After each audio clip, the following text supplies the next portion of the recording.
சொன்னதை இந்த புலிகளும் நிகழ்ச்சியிலே நீங்க தெளிவா முடிவெடுத்து நீங்க நினைச்சு பண்ணினீங்கன்னா தயாரா இருக்கிறேன். அதோட ஒரு சின்ன கருத்தை மட்டும் சொல்லணும். உங்க பக்கத்துல சித்தி விநாயகர் ஒரு விநாயகர் வச்சீங்க, முந்தி விநாயகர். அந்த முந்தி விநாயகர் பார்க்கறதுக்கு முதல்ல வந்தேன். அப்ப அந்த விநாயகரை கட்டி முடிக்கல. அந்த விநாயகரை போய் பார்த்துட்டு சொன்ன, ஆனா இது தேவேந்திர விநாயகர் என்று வையுங்கள். உலகத்திலிருந்து எவரிடத்தினாலும் தேவேந்திர விநாயகரை வழங்க வேண்டும், பேர் சொல்லியாவது வழங்குவார்கள் அப்படின்னு சொன்ன. அவங்க நான் சொல்றதை கேட்கல. அன்னைக்கு தேவேந்திர விநாயகர் வச்சா இது தேவேந்திரனுக்கு பாத்தியப்பட்டதுன்னு சொல்லி இன்னைக்கு நம்ம வழிபாடு பண்ண முடியும். இவங்க முந்தி விநாயகர் சித்தி விநாயகர் வச்சாங்க. இப்ப அது அரசு உடமையாக்கப்பட்டு இங்க தேவேந்திரனுக்கு இல்லாம போச்சு. ஏன்னு சொன்னா நம்ம விட்டு கொடுத்து விட்டோம்.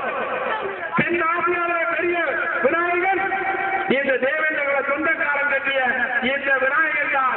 அவனையே இழந்திருக்க நம்ம உரிமை இழந்தோம், இங்கே கடவுளை இழந்தோம்.